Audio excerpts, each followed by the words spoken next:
Меча дупка.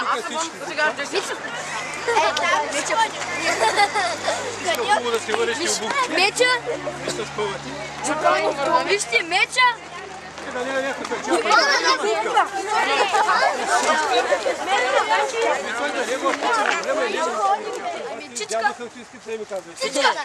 Чичка. Никакъв проблем няма. Значи, оттук нагоре има една пътечка, която ще вървим около 2 часа и половина, но тъй като си голяма група, няма да един дъх. Значи, ние си голяма група и може би ще вървим 3 часа. Но тия 3 часа влизат по всичко. Вие се намирате в лесопарк Сини камъни. Нищо не чува. Лесопарк Сини камъни се намира в местността Карамила. Значи това е местността Карамила, което ние сме в лесопарк. Това е лесопарк. Има и лесопарк. Ние сме в парк. Парк Сини камъни. Значи няма да ви говоря с колко красиво. Сами ще го видите. Искам от децата искам така. Значи аз вървя напред. И хората, които, значи децата, които, всички вие, които се чувстват, че не могат да ходят, искам да бъдат до мене, близо до мене. Тези, които са по-силни, ще вървят отзаде. От края на селото ще бъде този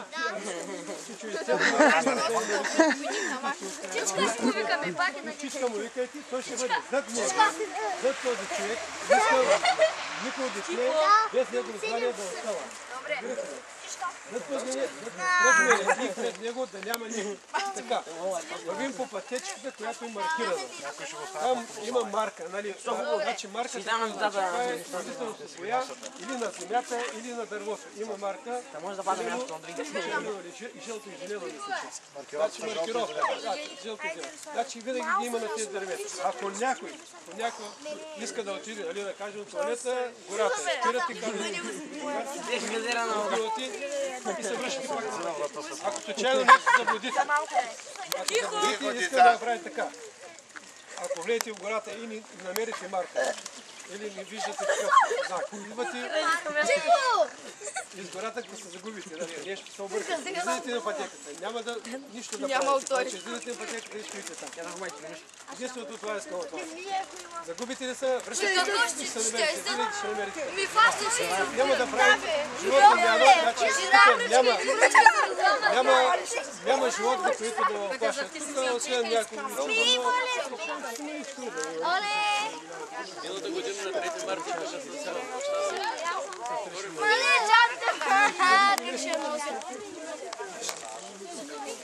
Е така. Тук по булечка изкарам. Какво направя? Булечка в главата. Уморени няма, нали? Няма да никой да изяде.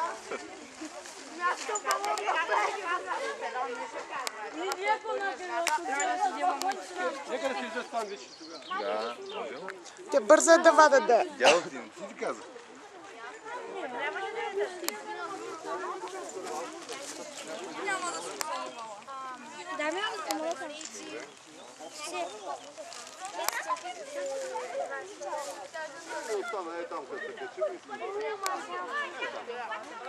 Значи за сега диска ще е пълен и та... Не, аз съм ти записала на диск, аз ако знаех, че ще идваш, нали, тогава ти обещахме.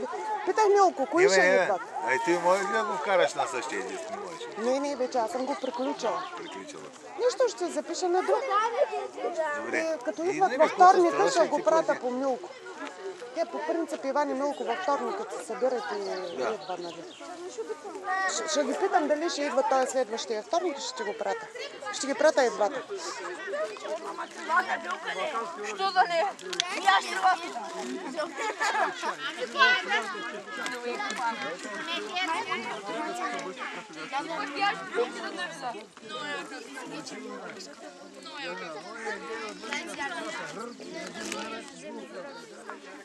Колкото и деца искате да видим до там, без раничките ще отидем. Само с 6 водичките за да се припълни. Станете сега да дойдат всички тогава.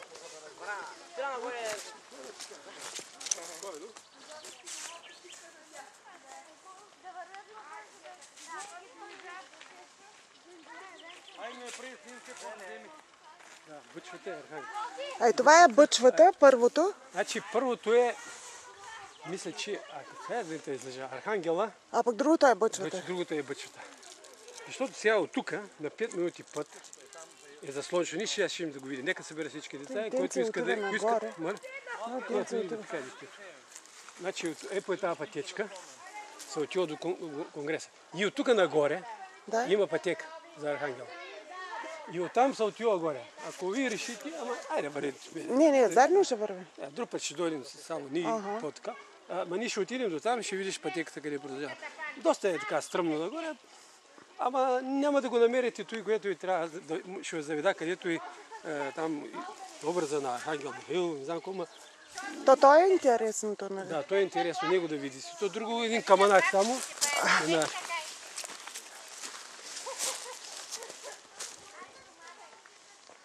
Лягайте тук. Тук ще е къде, ще е едно. Това е да търсим сянка.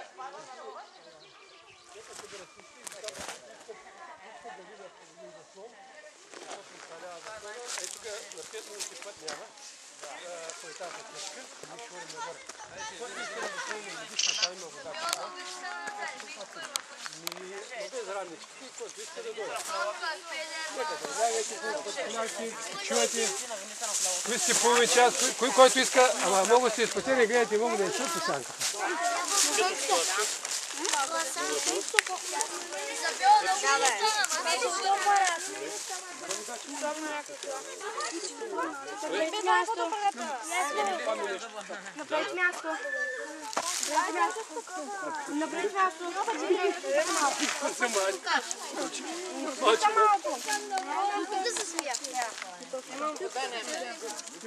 После движим една голяма полянка, която е една страхотна хубава детска. Влизаме в един каньон и си ходи. Не е трудно, аз според мен една от добрите пътеки, които е... Въобще няма... Не, това е гората.